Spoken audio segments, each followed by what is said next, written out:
নমস্কাৰ, স্বাগতম জনাইছোঁ SGN 24 চেনেলটোলৈ।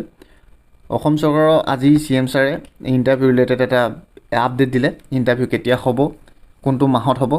পুনৰ এখন মিটিঙত হেমন্ত বিশ্ব শৰ্মা ছাৰে কোনটো মাহত ইণ্টাৰভিউ হ'ব তাৰ ঘোষণা কৰিলে। গতিকে ভিডিঅ'টো চাওঁ হা। চাকৰি ইণ্টাৰভিউ হ'ব আগষ্ট ছেপ্টেম্বৰত, অৰ্থাৎ 1 লাখতে অসমত ইলেকশ্যন হৈছিলে। তেতিয়া মই অসমৰ ৰাইজক কৈছিলোঁ যে যদি বিজেপি চৰকাৰ আহে আমি 1 লাখ ল'ৰা ছোৱালীক চৰকাৰী চাকৰি দিম।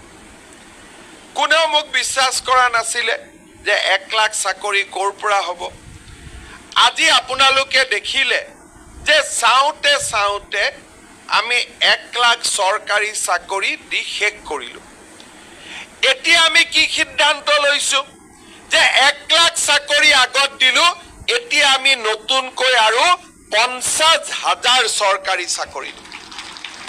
আজিকালি চাকৰি বুলি ক'লে দালালো নাথাকে।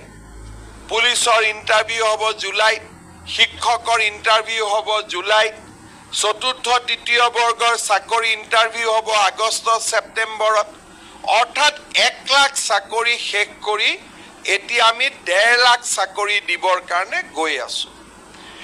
আমি যেতিয়া অসমত ইলেকশ্যন হৈছিলে তেতিয়া মই অসমৰ ৰাইজক কৈছিলোঁ যে যদি বিজেপি চৰকাৰ আহে আমি 1 লাখ ল'ৰা ছোৱালীক চৰকাৰী চাকৰি দিম। কোনেও মোক বিশ্বাস কৰা নাছিলে যে 1 লাখ চাকৰি ক'ৰ পৰা হ'ব।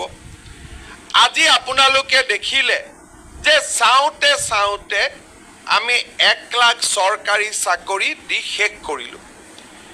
এতিয়া আমি কি সিদ্ধান্ত লৈছোঁ যে 1 লাখ চাকৰি আগত দিলোঁ, এতিয়া আমি নতুনকৈ আৰু 50,000 চৰকাৰী চাকৰি দিম। আজিকালি চাকৰি বুলি ক'লে দালালো নাথাকে।